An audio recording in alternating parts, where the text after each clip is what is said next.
I always end up listening to this podcast at the most inconvenient moments.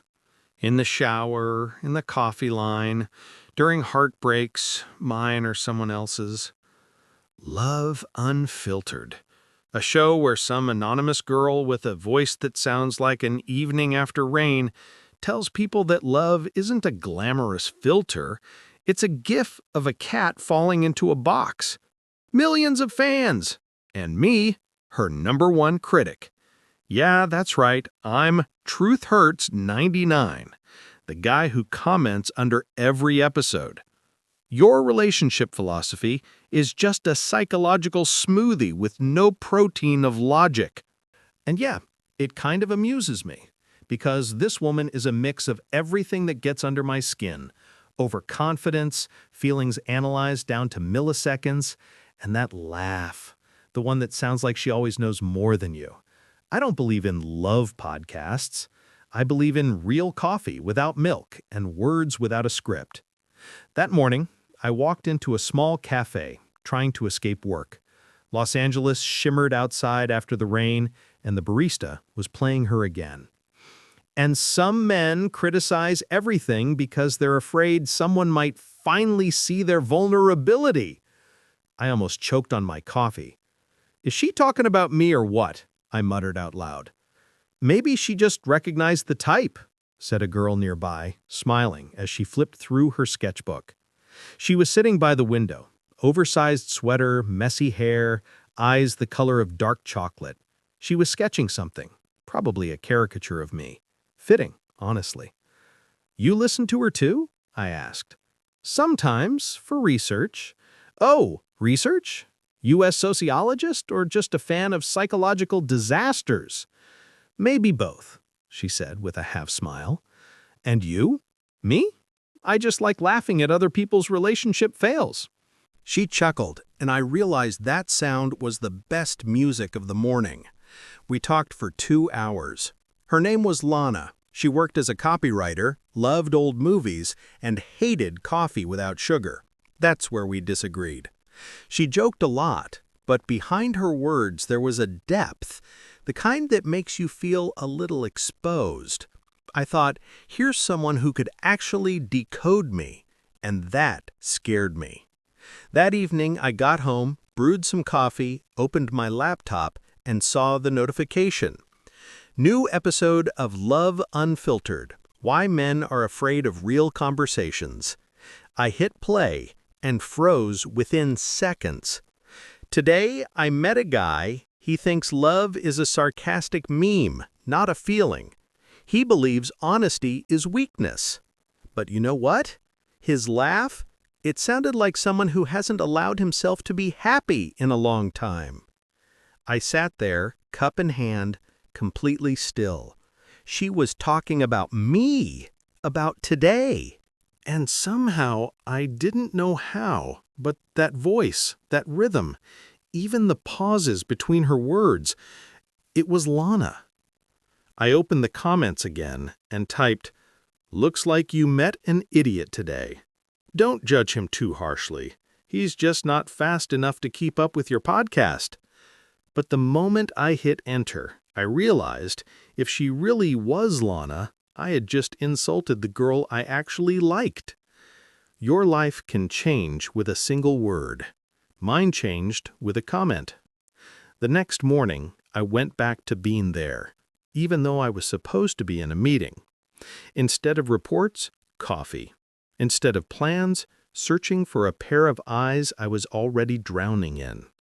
She was sitting in the same spot, headphones on, sketching something in her notebook.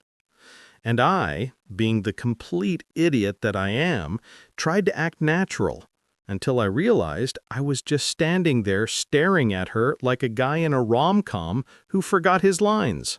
"Hey," I finally said, "researching human disasters again?" "Today, creative ones," she replied, taking off her headphones. "My muse is depressed." "Maybe your muse just didn't get enough sleep," I said, sitting across from her, swallowing my nerves. "What are you drawing?"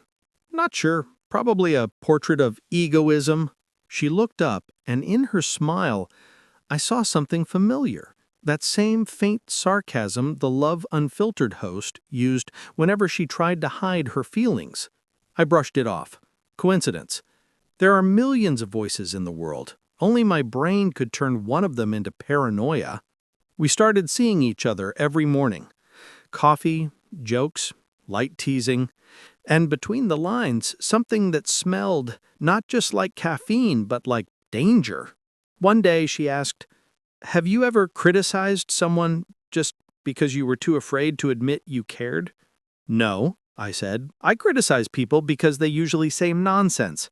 Or maybe that nonsense just sounds smarter than we're ready to admit." I laughed. She didn't. That same evening, a new episode dropped. Title, When Criticism is Just Another Form of Falling in Love. There are people who hide emotions behind irony. They argue not to win, but to be heard. They leave comments because they want to be part of the story, even if they play the antagonist. I almost dropped my laptop. This wasn't a coincidence anymore. She knew about my account. The next morning, I came to the café before it even opened. I waited. She showed up with a to-go coffee, like nothing had happened. "I need to tell you something," I began. "There's this podcast. Love Unfiltered. I know. You're its most famous critic."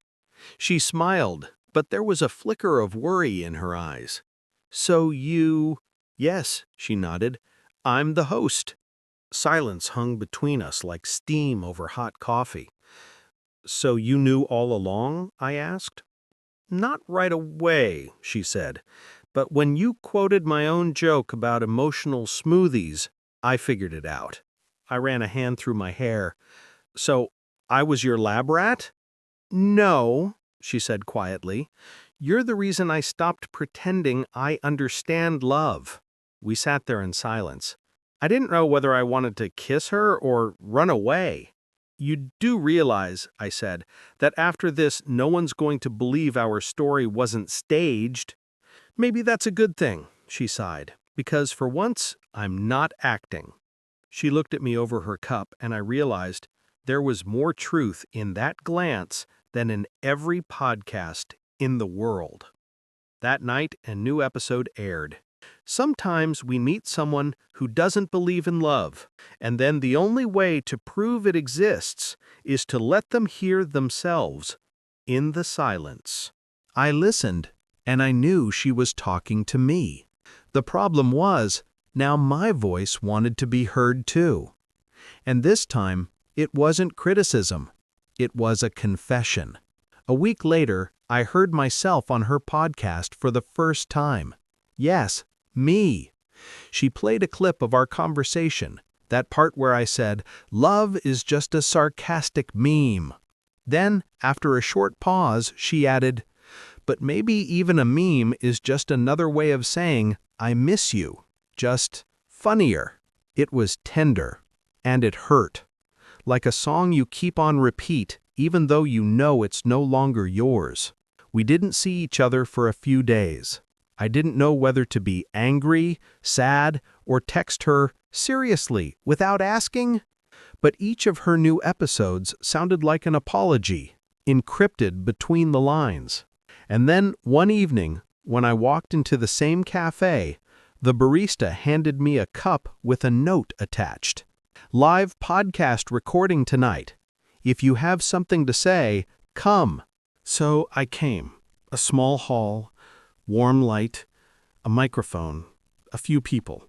She sat on stage, headphones on, laptop open. When she saw me, her voice trembled for just a second.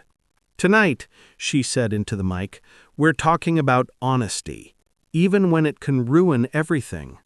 I stood by the entrance as she spoke about the fear of being vulnerable, about people hiding behind words, about me, again.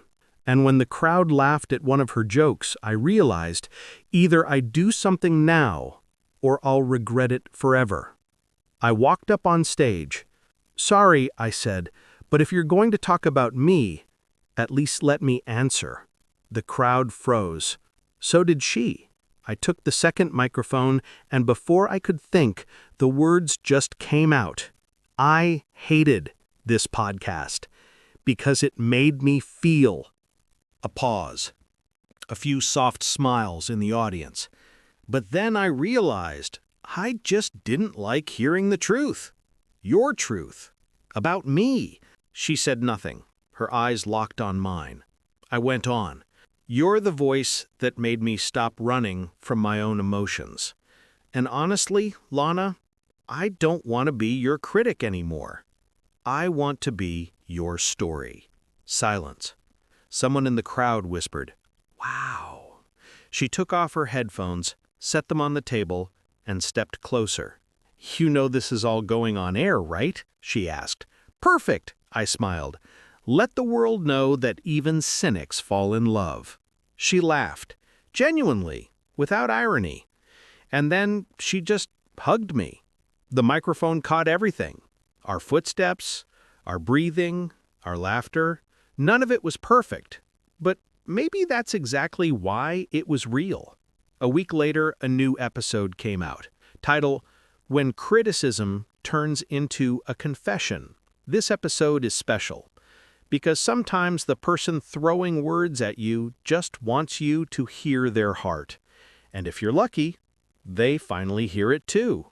I listened at home, in the kitchen, while she slept next to me, her head resting on my shoulder. And you know what? Her voice wasn't in my headphones anymore. It was right next to my heart.